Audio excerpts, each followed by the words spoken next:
Welcome back to our channel Krithika energy essence. நம்மளோட சேனலில் TNTRB recruitment அதுக்கான எல்லா நியூஸ் அண்ட் எல்லா கைட்லைன்ஸுமே நம்ம அப்லோட் பண்ணிகிட்ருக்கோம். So especially Krithika energy essence இப்போ லாஸ்ட்டு ஒரு 3-4 வீடியோஸாக வந்து ஒரு புது முயற்சி கொடுத்துருக்குன்னு சொல்லலாம். ஸோ என்னோட நோட்ஸை வந்து கம்ப்யூட்டரைஸ் பண்ணி அதை வந்து நான் வந்து ஸ்லைடாக வந்து ஸ்மார்ட் டிவியில் வந்து எக்ஸ்பிளைன் பண்ணியிருந்தேன். இது என்ன அப்படின்னா ஹவு டு ஸ்டடி. ஸோ ஒரு ஹிஸ்ட்ரி அப்படின்னா எப்படி படிக்கிறோம், ட்ராமானா எப்படி படிக்கிறோம், ஃபிக்ஷன்னா எப்படி படிக்கிறோன்னு கொடுத்துருந்தோம்.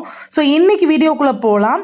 இன்றைக்கி வீடியோவில் பார்த்தீங்கன்னா யூஜிடிஆர்பி பிடி பிஆர்டி 2024 லாஸ்ட் சான்ஸ் அப்படின்னு எடுத்துக்கலாம். ஏன்னு கேட்டிங்கன்னா நமக்கு இந்த வருஷம் கொடுத்துருக்கிற வேக்கன்சியே எப்படி இருக்குது அப்படின்னு பார்த்தீங்கன்னா ரொம்ப லோவாக தான் இருந்துச்சு.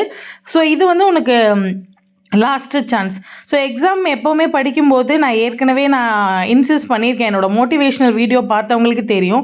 ஸோ எக்ஸாமுக்கு படித்து எக்ஸாம் எழுதுகிற வரைக்கும் இதுதான் லாஸ்ட்டு சான்ஸ். ஒருவேளை எக்ஸாமில் கிடைக்கலன்னா நமக்கு இன்னும் நிறையா சான்ஸ் இருக்குது. பட் எக்ஸாம் எழுதுகிற வரைக்கும் அதுக்கு ப்ரிப்பேர் பண்ணுற வரைக்குமே நம்ம வந்து இதுதான் நம்மளோட லாஸ்ட்டு சான்ஸ்ன்னு நினைக்கணும். ஆப்வியஸ்லி இப்போ நமக்கு இது ஆக்சுவலாகவே லாஸ்ட்டு சான்ஸாக தான் இருக்குது. எந்த அளவுக்கு இதுக்கு அடுத்தடுத்த ரெக்ரூட்மெண்ட்டில் போஸ்டிங்ஸ் இருக்கும் அப்படின்றத நம்ம சொல்ல முடியாது.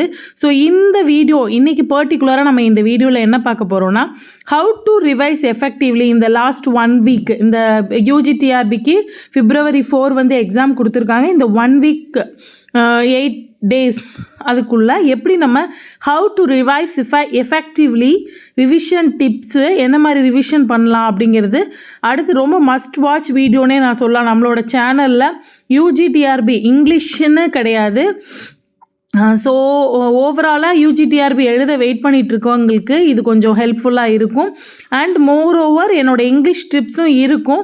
ஸோ அதை நீங்கள் வந்து உங்களோட வீடியோவோட கொஞ்சம் காரிலேட் பண்ணி உங்களோட சப்ஜெக்டோட காரிலேட் பண்ணி பார்த்துக்கிட்டீங்க அப்படின்ற போது ரொம்ப யூஸ்ஃபுல்லாக இருக்கும். ஸோ என்ன அப்படி டீவியேட் ஆவேன் அப்படின்னு கேட்டிங்கன்னா நீங்கள் காமன் டிப்ஸு எக்ஸாம் ஹாலில் எப்படி இருக்கணும், ஸ்டார்டிங் எப்படி இருக்கணும், ப்ரிப்பரேஷன்றதை சொல்லிடுவேன். ஸோ ஃபஸ்ட்டு பார்த்தோன்னா ரிவிஷன் இன் லாஸ்ட் வீக் அப்படி தான். ஸோ பி கூல் அப்படின்னு சொல்கிறோம். ஸோ பி கூல் அப்படின்னு எடுத்துக்கிட்டிங்கன்னா ஸோ லாஸ்ட்டு சான்ஸு இதுதான் லாஸ்ட்டு சான்ஸு அப்படின்னு நம்ம சொல்லிட்டோம். ஆனால் நம்ம அதுக்காக டென்ஷன் ஆகக்கூடாது. ஸோ நம்ம டென்ஷன் ஆனோம் அப்படின்னா நம்மளோட பிளான் வந்து அப்படியே ஃபார் எக்ஸாம்பிள் நம்ம பதறின காரியம் சிதறுன்னு சொல்லுவோம். ஸோ அந்த பாயிண்ட் வந்து தெரியும். So be cool and be organise ரெண்டுமே ஒரே பாயிண்ட் தான். நம்ம என்ன படிக்க போகிறோம் அடுத்தும் பார்த்தீங்கன்னா decide what to revise, decide when to revise. என்ன படிக்க போகிறோம், எதெல்லாம் எப்போ படிக்க போகிறோம் அப்படிங்கிறத நம்ம ஆர்கனைஸ்டாக இருந்துட்டோம். ஸோ மெட்டீரியல் இந்த புக்கை காணோம், அந்த புக்கை காணோம், அதை எழுதலை, அந்த நோட்ஸ் எங்கே வச்சேன்னு தெரியல, இந்த யூனிட் எதில் எழுதி வச்சோம், யூடியூப்பில் படிச்சுட்டு எழுதி வச்சோமே அதை காணுமே, இந்த மாதிரியான அன்ஆர்கனைஸ்டாக இருந்தீங்க அப்படின்னா அதுவே ஒரு டென்ஷனை க்ரியேட் பண்ணுவோம் உங்களுக்கு. ஸோ அடுத்து decide what to revise, decide when to revise, plan and notes for last 3 days. So last 3 days என்ன ரிவிஷன் பண்ணணும் நம்ம அப்படிங்கிற பிளான் கண்டிப்பாக நமக்கு வேணும். ஃபார் எக்ஸாம்பிள் நீங்கள் இங்கிலீஷாக இருந்தீங்க அப்படின்னா பப்ளிகேஷன்ஸ், எந்த published date, birth and death of the author, இந்த மாதிரி விஷயங்கள்லாம் தனியாக நோட்ஸில் எழுதி வைக்கலாம். அதர் ஒர்க்ஸு, டைட்டில்ஸு நான் நம்மளோட சேனலில் போட்டிருக்கேன் founders and fathers in English literature. So கண்டிப்பாக 3-4 கொஷினாவது அதுலேருந்து வரும். ஸோ இது யார் ஃபாதர், யார் ட்ராமாவோட ஃபாதர், அந்த மாதிரியான விஷயங்களை நீங்கள் தனியாக ஒரு நோட்ஸில் எழுதி வச்சுக்கலாம் அந்தந்த யூனிட்டில் உள்ளதை. ஸோ அடுத்து இதுவே நீங்கள் வந்து ஒரு கெமிஸ்ட்ரியாக இருந்தீங்க அப்படின்னா ஈக்குவேஷன்ஸ், ஒரு மேக்ஸ் ஸ்டூடெண்ட்டாக இருந்தீங்கன்னா டெரிவேஷன்ஸ், அதுக்கடுத்து பார்த்தீங்கன்னா நம்ம வந்து ஃபிசிக்ஸாக இருந்தால் லாஸ், இந்த மாதிரியான விஷயங்களை தனியாக எழுதி வச்சுக்கிறது வந்து ரொம்ப ஹெல்ப்ஃபுல்லாக இருக்கும் அப்படிங்கிறது தான். So plan and notes for last 3 days அது ரொம்ப முக்கியம். ஏன்னு கேட்டிங்க அப்படின்னா இந்த எம்சிக்யூஸ்லாம் லாஸ்ட் 3 days நீங்கள் எழுதி பார்க்கவே கூடாது. 5 daysக்கு முன்னாடியே அதை முடிச்சுட்டு எது நம்ம ரிவிஷன் பண்ண வேண்டியிருக்கு அப்படிங்கிறத மட்டும் நம்ம செக்லிஸ்ட்டாக எடுத்து வச்சுக்கிட்டு அதை மட்டும் ரிவிஷன் பண்ணுறது தான் நீங்கள் பார்க்கணுமே தவிர டெஸ்ட் எழுதி பார்க்குறது மினிமம் 5 daysக்கு முன்னாடி முடிச்சிருங்க. அட்லீஸ்ட் 3 daysக்கு முன்னாடியாவது கம்ப்ளீட் பண்ணிடுங்க. ஸோ ஏன் அப்படின்னா இந்த டெஸ்ட்டு உங்களோட கான்ஃபிடென்ட் லெவலை கூட ஆக்கிடுச்சுன்னா பிரச்சனை இல்லை, குறைச்சிருச்சு. நம்ம இந்த யூனிட்டில் படித்தோமே, இவ்வளோ படித்தோமே, இந்த யூனிட்லேருந்து வந்திருக்க இந்த கொஷனுக்கு நம்மளால் ஆன்சர் பண்ண முடியலையே அப்படிங்கிறது வந்து உங்களோட கான்ஃபிடென்ட் லெவலை ரொம்ப குறைச்சிரும். ஸோ டிட்டர்மினேஷன், ஸோ ரொம்ப வேகாக லாஸ்ட் அந்த பார்த்திங்கன்னா டூ நைட்ஸ் அப்படி படிச்சுட்டு இருப்பீங்க. அப்போ அந்த டிட்டர்மினேஷன் குறையும். என்னடா அப்படின்ற ஒரு சலிப்பு கஷ்டமாக இருக்கும்.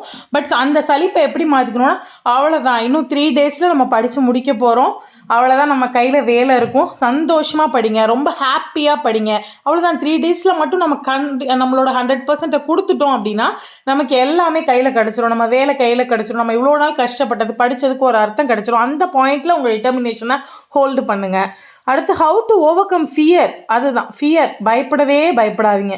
ஸோ இது வந்து எக்ஸாம் எழுதுகிற காலையில் நீங்கள் என்ன பண்ணணும், நம்ம 100% பெஸ்ட்டாக படிச்சிருக்கோம், நம்ம பெஸ்ட்டை கொடுப்போம், நல்லதே நடக்கும், இல்லாட்டியும் அடுத்த தடவை பார்த்துக்கலாம் அப்படின்ற பாயிண்ட்டு. எக்ஸாம் அன்றைக்கி காலையிலே கூட நம்ம போயிடலாம், ஒன்றும் பிரச்சனை இல்லை. ரொம்ப பயப்படுறவங்களுக்கு, எனக்கு அவ்வளோ ஒன்றும் பயம் இல்லை அப்படிங்கிறவங்க நீங்கள் அந்த கான்ஃபிடென்ட் லெவல்லே போங்க. ஃபியர் அப்படிங்கிறது வந்து ரொம்ப ரொம்ப ஒரு கஷ்டமான விஷயம்தான் ஃபேஸ் பண்ணுறதுக்கு. ஸோ 2-3 அட்டெம்ப்ட் எழுதி, அதாவது வர முடியாமல் போனவங்களுக்கு ரொம்ப பயமாக இருக்கும். But be confident, you have your job in next year அப்படின்ற மாதிரி போயிருங்க. ஓகே, அடுத்து பார்த்தீங்க அப்படின்னா வாட் டு டூ இந்த எக்ஸாம் டே அன்னைக்கு வந்து மேக்ஸிமம் மார்னிங் சீக்கிரம் எழுந்திரிச்சு 4-3க்கு எழுந்திரிச்சு படிக்கிறதெல்லாம் ரொம்ப குறைச்சிக்கோங்க. எக்ஸாம் டேயில் ரிலாக்ஸாக தூங்குங்க. பயமாக தான் இருக்கும், பட் பி ரிலாக்ஸ். அண்ட் இந்த அலாரம் வச்சு 3 o'clock எழுந்திரிக்கிறது, ரிவிஷன் பண்ணுறது அதெல்லாம் வேண்டாம். நைட்டே முடிஞ்ச வரைக்கும் பார்த்துட்டு ரிலாக்ஸாக தூங்கிட்டு அதுக்கப்புறம் நீங்கள் எந்திரிச்சு படித்தாலே போதும். அதாவது ஒரு ஆடியோவாக நீங்கள் இப்போ படிக்கிறத ரெக்கார்ட் பண்ணி வச்சுக்கலாம், இல்லை ஒன்றுமே வேண்டாம், அது வரைக்கும் படித்ததே போதும். ஒரு மியூசிக் கேட்கலாம், இல்லை ஜாலியாக பேசிட்டு கான்ஃபிடென்ட்டான ஒரு ஃப்ரெண்டோ இல்லை அப்பாவோ அம்மாவோ உங்களுக்கு ரொம்ப பாசிட்டிவ் வைப் தரக்கூடியவங்கள்ட்ட பேசிட்டு போங்க. ஸோ பார்த்தோன்னா இது வந்து என்னோட எக்ஸாம் எக்ஸ்பீரியன்ஸை ஷேர் பண்ணியிருக்கேன். ஸோ கிருத்திகா எனர்ஜி எசன்ஸில் வந்து சப்ஸ்கிரைப் பண்ணாமல் நிறைய பேர் பார்த்துட்ருக்கீங்க, சப்ஸ்கிரைப் பண்ணிக்கோங்க. உங்களோட ஃப்ரெண்ட்ஸுக்கு இந்த எக்ஸாம்ஸ்க்கு படிக்கிறவங்களுக்கு கண்டிப்பாக ஷேர் பண்ணுங்கள். ஹவு டு ஸ்டடி அப்படின்னு ஒரு சீரீஸ் போட்டிருக்கோம். என்னோட ஸ்டடி டெக்னிக்ஸை ஜானர்ஸ் இன் அவர் சேனல், அதாவது இங்கிலீஷில் இருக்கிற வேரியஸ் ஜானர்ஸை என்ன பேசிஸில் படித்தா ஹெல்ப்ஃபுல்லாக இருக்கும் அப்படிங்கிற ஒரு சீரீஸ் ஸ்டார்ட் பண்ணி 4 வீடியோ போட்டிருக்கேன். ஸோ இது யூஸ்ஃபுல்லாக இருக்கிறவங்க ஃபைன் பண்ணிங்க அப்படின்னா கண்டிப்பாக அதை வந்து சப்ஸ்கிரைப் பண்ணிக்கோங்க. அண்டு என்னோடய சேனலை வந்து ஃப்ரெண்ட்ஸுக்கு வந்து ஷேர் பண்ணுங்கள்.